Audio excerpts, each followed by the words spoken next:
So a lot of times we focus on some smaller games. Now, those definitely have a place in everybody's collection in between games, or what we call beer and pretzels games. So today, let's look at a new one going on Kickstarter, Make It 6.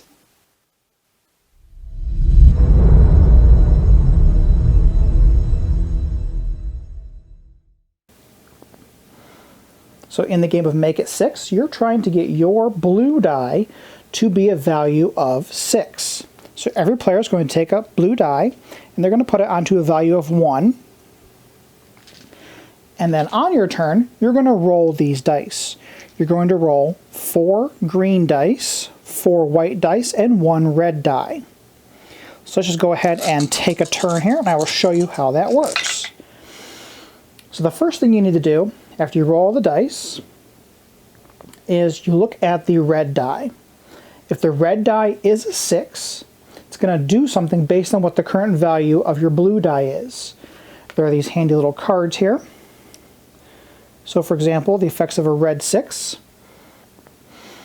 If, for example, this had been a 6 and we're currently on a 1 on our blue die, we'd have to re-roll 1 green 6 if we had rolled 1. Then we also look at our white dice of the same value as the red die. So any white dice of the same value, those are locked for this turn, and they cannot be used. There's a way to change that up if we need to. So the object of our turn is to get at least 3 of these green dice to be 6s. Well, how do we do that? Well, we look on the other side of the card here, and they tell you what the white dice, what their abilities are. So we have a 1 and a 2. So 1 will allow us to reface to add 1 to any non-blue die, and 2 will allow us to reface any non-blue die to copy that of another white die. So let's see what we can do here. Why don't we do this? We can use this 1 here to reface any 1 to add 1 to any non-blue die. Well, guess what? This red die is a non-blue die, so let's add 1 to that, making that now a 5. Since that does not match these dice, those are now unlocked and we can use them. So for a 4, we can reface any non-blue die to its opposite side. That's very, very handy since we rolled a bunch of 1s over here. So let's use one of those 4s to take this 1, and we'll flip it over, and boom, that's a 6. And we can use this other 4 to take another one of the 1s and make that a 6. Now because I've used these 2 dice, they are now out of the round for me currently. So now we have a 1 and a 2, and let's see here, adding 1 to a non-blue die, or 2, to copy that. Those don't really do me any good with this 1 and the 3. So now I can go on the scoring if I wanted to. I only have 2 6s, so that would just be still a value, that would still give me 0, so that wouldn't do anything for me. Or I can re-roll on my turn. So if I want to re-roll, I'm going to take the red die and any white dice that I have not used and roll them again. And again, we're going to look at the red die to see if it matches our blue die. It does not. And then we're going to see if it matches any of our white dice. It does not. We're good there. And let's see what we can do here with a 3. We can re-roll 1 or 2 green dice. Well, let's go ahead and do that. So we're using that 3 to re-roll these.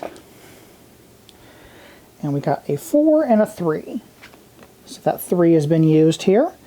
And a 4 reface to the opposite side. Well, those don't really do me any good here.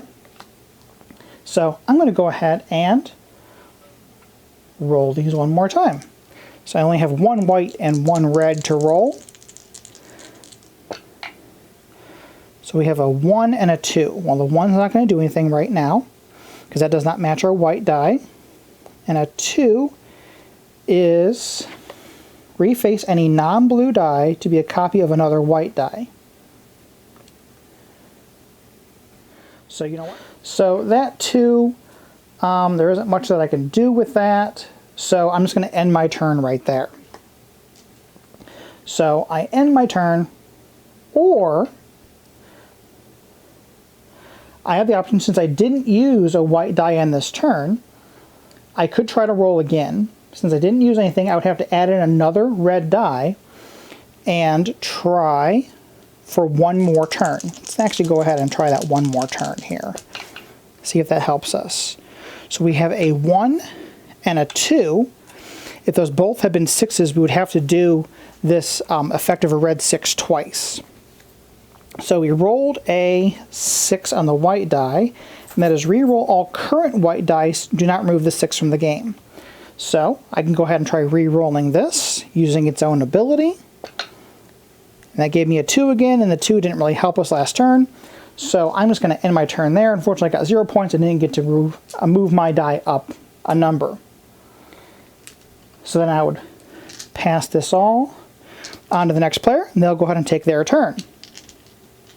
So if you do manage to get 3 6s on your turn, when you go into the scoring phase, you can move your die up to a 2.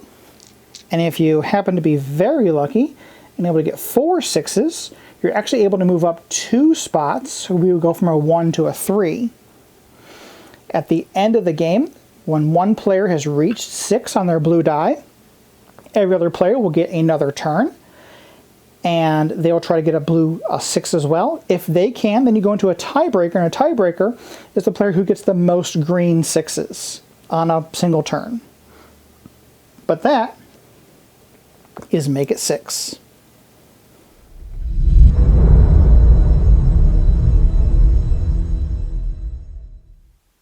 So as I said in my intro, this is definitely what we call a beer and pretzels game.